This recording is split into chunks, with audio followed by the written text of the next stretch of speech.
আজকে তোমাদের সাথে শেয়ার করতে চলেছি শিরখুরমা রেসিপি। শিরখুরমাটা আমি কিভাবে বানিয়েছি তাই আজকে তোমাদের দেখাবো। শিরখুরমাটাকে তৈরি করার জন্য আমি এখানে প্রথমে সেমাই নিয়ে নিচ্ছি। তার জন্য এই সেমাইটাকে আমি ভালোভাবে ভেঙে নিব। এত বড় বড় থাকলে আবার ভালো হবে না, তার জন্য ভেঙে নিচ্ছি। শিরখুরমাটা তৈরির জন্য আমার সেমাইটা ভালোভাবে ভাঙা হয়ে গেছে। এখানে আমি একটা প্যান বসিয়ে দিয়েছি। প্যানে আমি অল্প ঘি দিয়ে দিচ্ছি। ঘি এখন আমি ড্রাই ফ্রুট মানে কাজু এবং কিশমিশ ভেজে নিচ্ছি।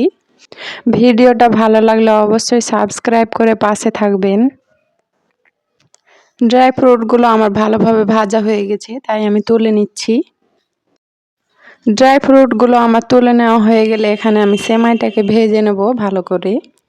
সেমাইটা অবশ্য প্যাকেটে ভেজেই ভরা থাকে, তারপরেও ভেজে নিচ্ছি। ঘি দিয়ে অল্প ভেজে নিলে স্বাদটা আরও বেড়ে যায়, তার কারণে ভেজে নেওয়া। তার জন্য আমি এখানে দিয়ে দিলাম সেমাইগুলো।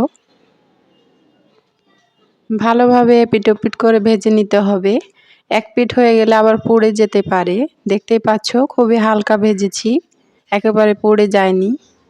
এবারে আমি এখানে অল্প অল্প দুধ অ্যাড করে নাড়তে থাকবো।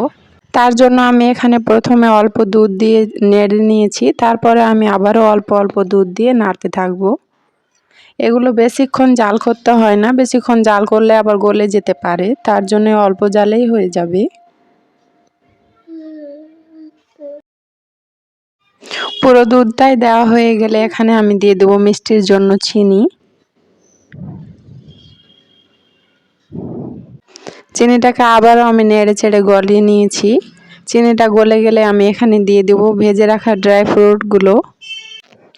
ড্রাই ফ্রুটগুলো দিয়ে আবারও ভালোভাবে মিশিয়ে নিলেই তৈরি হয়ে যাবে শিরখুরমা। এইভাবে একবার বানিয়ে দেখো, খেতে কিন্তু অসাধারণ হয়। এবারে আমি বাটিতে ঢেলে নিব।